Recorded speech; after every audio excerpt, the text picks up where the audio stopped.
Très bien, bonjour à toi, je m'appelle Serge Lindy, je suis entrepreneur et je te souhaite la bienvenue dans notre chaîne. Notre chaîne a été conçue pour te permettre de développer tes compétences, un éventail vraiment large de compétences et de pouvoir les transformer en argent. Donc si ce thème t'intéresse, je te demande de souscrire directement à la chaîne, de cliquer sur la cloche de notification, de commenter, de nous dire, de nous poser des questions sur les éléments qui t'intéressent et de cliquer sur les liens qui sont à la description de la vidéo qui vont te permettre de nous contacter, de mettre en pratique ces compétences-là, d'être parmi nos groupes de coaching et de pouvoir bénéficier de notre accompagnement dans la transformation de ces compétences en argent.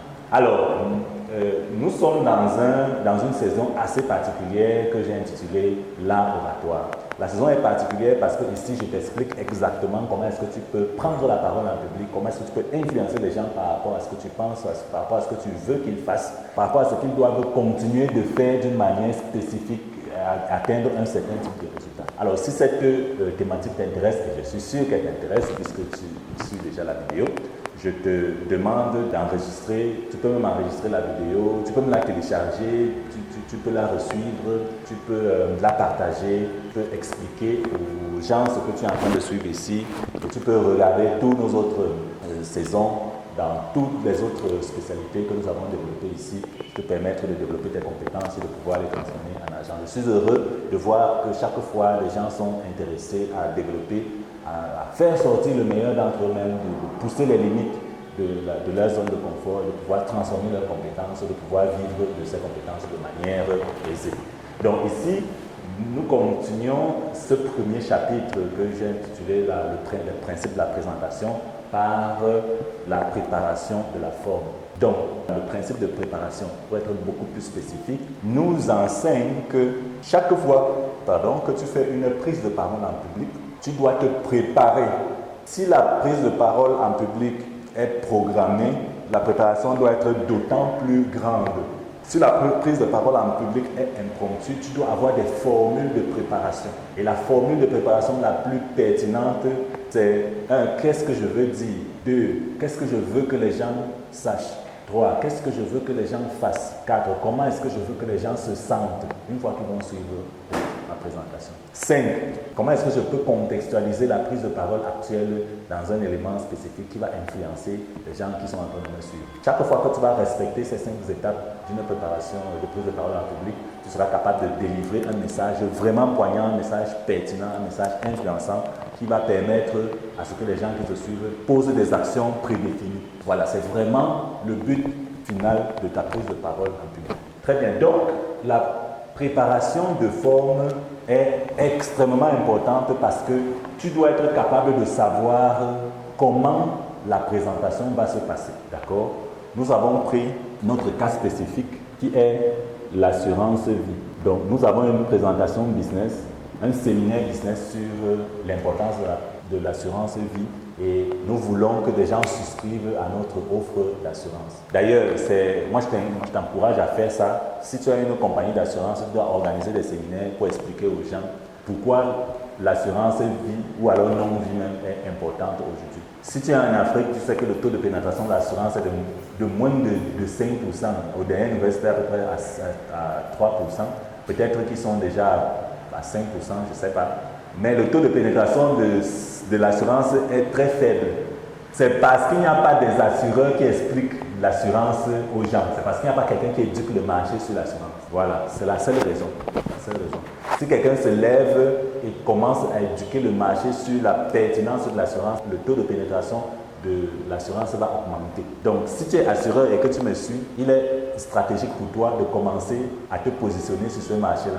Voilà, c'est aussi l'importance d'être abonné dans notre chaîne. Donc, la préparation de forme consiste à savoir comment est-ce que je vais faire passer le message. Tu peux savoir exactement ce que tu vas dire, mais si tu ne sais pas comment tu vas le dire, des choses peuvent empêcher que le discours passe. La première question, c'est où est-ce que je vais faire la présentation? Dans le cadre de notre conférence business sur l'assurance vie, la réponse est assez évidente. Mais elle n'est pas si évidente que ça parce que j'ai signalé ici 2 cas spécifiques. Tu peux prendre même un 3e cas. C'est-à-dire, j'ai signalé que tu peux faire une conférence business dans une association de femmes au foyer du quartier sur la pertinence de l'assurance vie. D'accord? Tu peux faire ça dans un hôtel, donc, par exemple, dans une association. Donc, ça veut dire, dans une association, ça veut dire c'est une maison qui est au quartier. Ça, c'est ce que j'ai appelé dans un hôtel, une audience mixte professionnelle, donc constituée de cadres d'entreprise, de chefs d'entreprise, de professionnels, de gens qui sont employés, de personnes de la fonction publique, etc. Des gens qui sont intéressés par le domaine. Tu vois que le setting là est beaucoup plus différent que le setting ici. Donc tu dois savoir là où tu vas présenter. Voilà. Ça peut être devant caméra. Donc, comme je suis en train de faire là présentement, il n'y a personne dans la salle, il n'y a pas une audience dans la salle. Et puis, comment est-ce que je vais me comporter dans ce cas-là est différent de comment est-ce que je vais me comporter dans un hôtel ou comment est-ce que je vais me comporter à la maison dans une association de femmes à la maison. D'accord? Donc, là où je vais présenter est extrêmement important parce que je dois comprendre comment cet environnement fonctionne. Quels sont les codes? Quels sont les codes de l'environnement? Voilà. Dans une présentation devant caméra, il y a des codes. Il y a des codes qu'il faut respecter pour que le discours soit fluide. Tu vas voir qu'il y a certaines expressions qu'il faut avoir. Il y a une certaine posture qu'il faut avoir. Il y a une certaine fluidité dans le langage qu'il faut avoir. Il y a une certaine énergie qu'il faut avoir parce que quand on fait une production comme celle-ci, on coupe, il y a des choses qu'on coupe, qu'on répète, il y a des choses qu'on coupe et qu'on répète. Et si on n'a pas bien structuré ça, si on n'a pas l'énergie pour pouvoir continuer, il y aura un problème dans la suite. Il y a des erreurs qu'on fait, il faut qu'on travaille ça dans l'édition, etc. Tu vois, c'est différent de si je suis devant une audience à l'hôtel. Alors, si je suis devant une audience à l'hôtel, j'ai un contact direct avec l'audience. C'est-à-dire que les erreurs sont beaucoup plus... le feedback est beaucoup plus rapide en termes d'erreurs. Le feedback est beaucoup plus rapide en termes de la non-pertinence du sujet. Le feedback est beaucoup plus rapide en termes de la connexion avec l'audience parce que je les ressens directement. Je vois quand ils sont déjà en train de dormir. Je vois quand ils sont déjà en train de dire que ce que tu dis là, c'est n'importe quoi. Je vois qu'ils ne sont pas en train de rire. Il n'y a pas assez d'humour dans ce que je suis en train de dire. Je vois que mon discours est assez répétitif et rébarbatif. D'accord? Et le feedback est direct. Donc, si je suis dans une association, je vais m'accoutumer aux danses qui sont dans l'association, je vais m'accoutumer au type de langage des gens qui sont dans l'association parce que ce sera beaucoup moins formel. Je vais m'accoutumer au chant que les gars vont faire, je vais m'accoutumer à leur type de discours, etc. Donc, là où je vais présenter est extrêmement important. Et je n'ai pas parlé de acquis parce que j'ai déjà parlé de acquis dans l'épisode passé. Et à qui je vais parler est pertinent, mais là où je vais parler est aussi extrêmement pertinent parce que chaque endroit a ses codes. Voilà. Si tu prends la parole devant une tribune présidentielle et qu'il y a des gens qui sont assis, les préfets, les sous-préfets, les présidents, etc., il y a des codes que tu dois respecter. Tu ne vas pas simplement te lever et tu te mets à parler. Tu vas dire à son Excellence, Monsieur le Président de la République, Excellence, Monsieur le Ministre, à monsieur le directeur de telle association, monsieur le président de tel machin, distingués invités, et tu vas commencer à parler. D'accord? Chaque endroit où tu présentes a ses codes. Et tu dois connaître les codes de l'endroit de manière à ce que tu puisses transmettre ton discours de manière fluide. Donc, le deuxième élément de la présentation de forme, c'est ce que j'ai appelé le canal de présentation. Alors, tu peux me dire que le canal de présentation dans une expression orale, c'est la voix, ou alors c'est la bouche. Bon, ce n'est pas tout à fait vrai, parce que ici, le canal de présentation peut aussi être la caméra que j'utilise. Ça peut être le média dans lequel on va mettre la vidéo. S'il y avait un slide au tableau, ça peut être la qualité du slide que j'ai fait, parce que c'est une aide à la présentation qui devient un canal, qui devient un moyen de te faire passer l'information.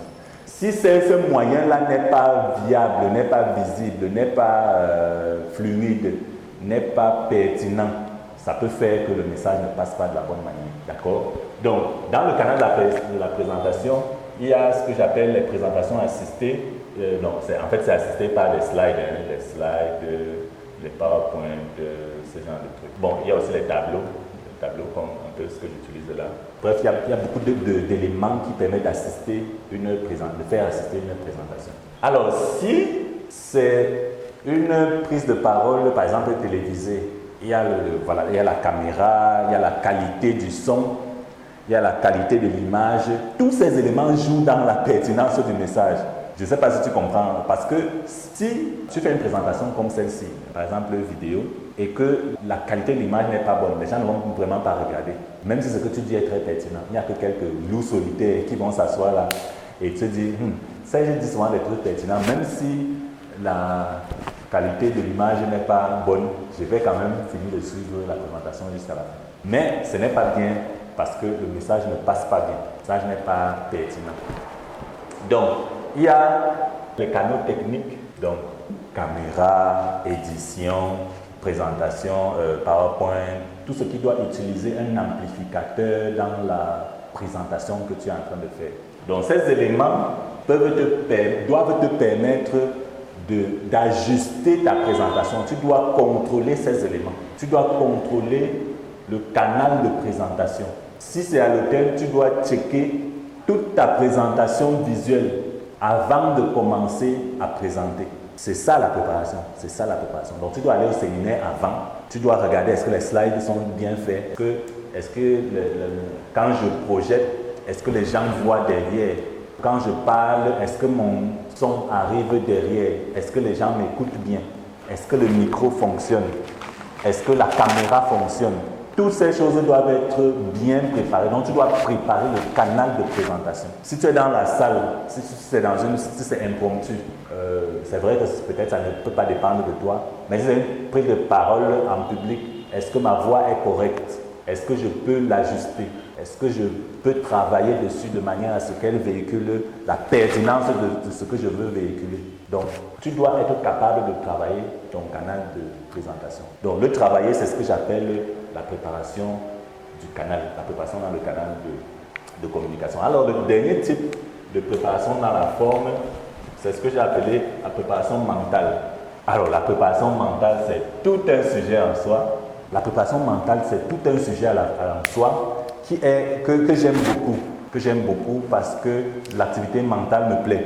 Donc, ce que je vais faire en fait, c'est que je vais prendre une saison entière pour te parler de la performance mentale.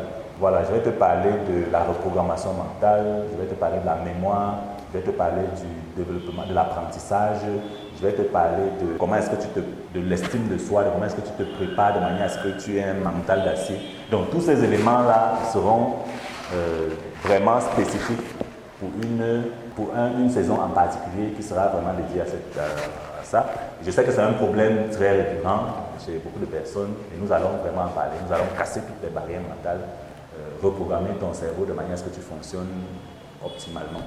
Donc, il n'est pas question de ça ici, il n'est pas question de ça maintenant. Je vais simplement te montrer 2 ou 3 techniques qui te permettent de garder le contrôle mental pendant que tu fais une présentation verbale ou orale, oratoire. Alors, d'abord, la préparation mentale est importante. Pourquoi? La première raison pour laquelle la préparation mentale est importante, c'est l'agoraphobie, comme je t'ai dit.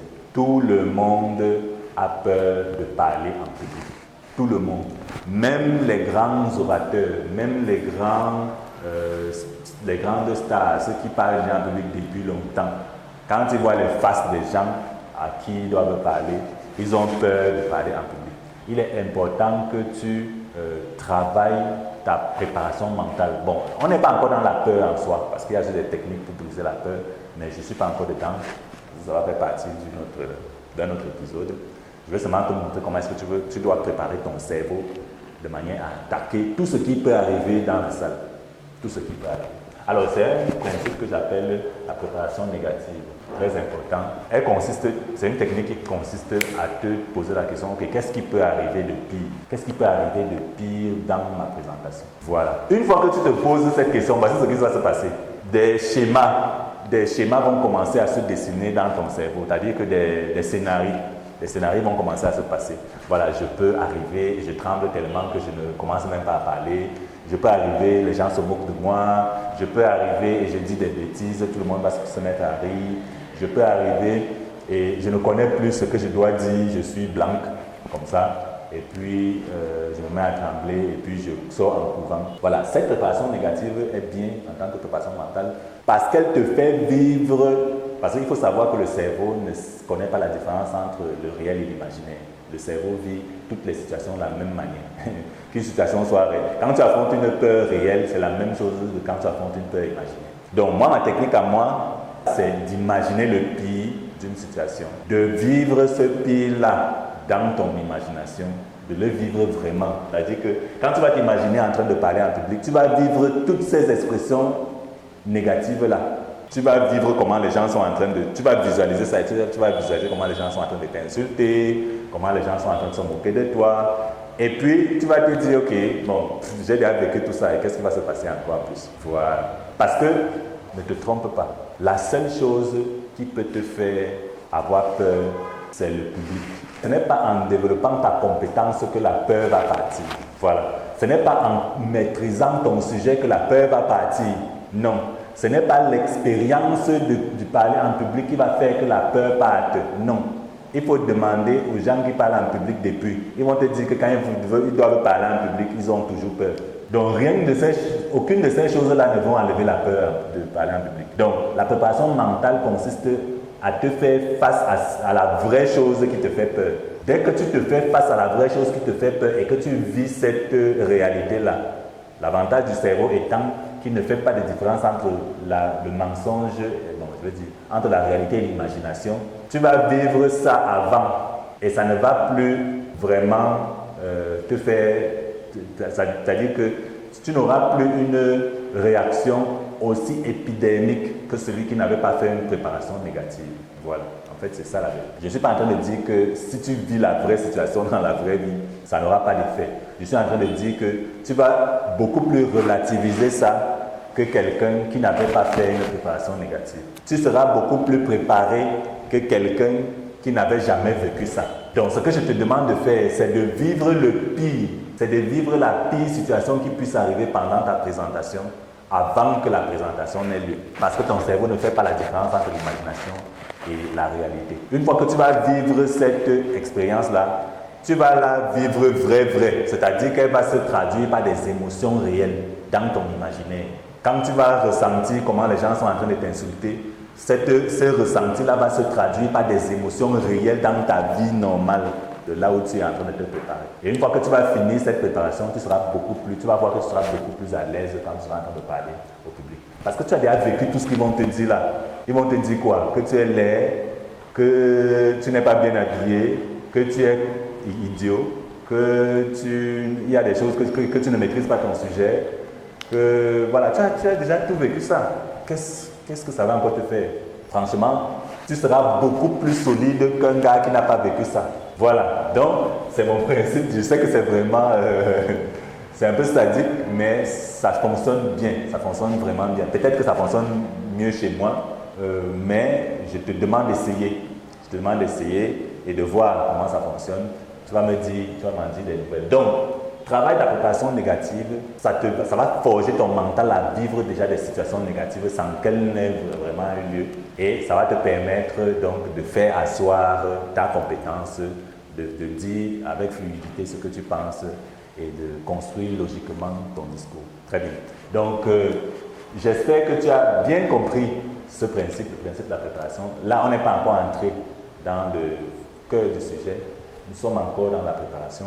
Je t'ai montré que tout discours se prépare, même s'il est impromptu, c'est-à-dire que même si on te surprend et que tu dois le faire. Je t'ai montré que un discours qui se prépare doit avoir une structure. Tu dois travailler le choix du sujet, tu dois travailler le pourquoi du sujet, tu dois travailler l'audience parce que tu ne parles pas seul, tu parles à des gens. Tu dois savoir ce qui compte pour eux, qu'est-ce qui est important pour eux. Qu'est-ce que tu veux qu'ils fassent, qu'est-ce que tu veux qu'ils sachent et qu'est-ce que tu veux qu'ils ressentent. Ensuite, je t'ai montré comment trouver des données qui sont pertinentes. D'abord, pourquoi trouver des données, pourquoi mettre des données dans ton discours. Ensuite, où les trouver. Ensuite, je t'ai montré comment faire la préparation de forme. C'est-à-dire, la forme, c'est les choses qui sont autour de ce que tu dois dire. C'est-à-dire ton mental, c'est-à-dire le canal par lequel tu vas passer le discours, c'est-à-dire même le lieu de la présentation, c'est-à-dire l'endroit où tu vas faire la présentation. Donc, si tu comprends bien ces éléments et que tu les mets en pratique, il faut savoir que tu vas résoudre 90% de ta présentation. Parce qu'une présentation est comme un iceberg qui est dans l'eau. 90% de ta présentation est dans l'eau. C'est quelque chose que les gens ne voient pas. C'est en dessous. Et c'est ça qui est la préparation. Donc 90% de ta présentation est dans la préparation. Si tu réussis bien ta préparation, le discours en lui-même sera merveilleux.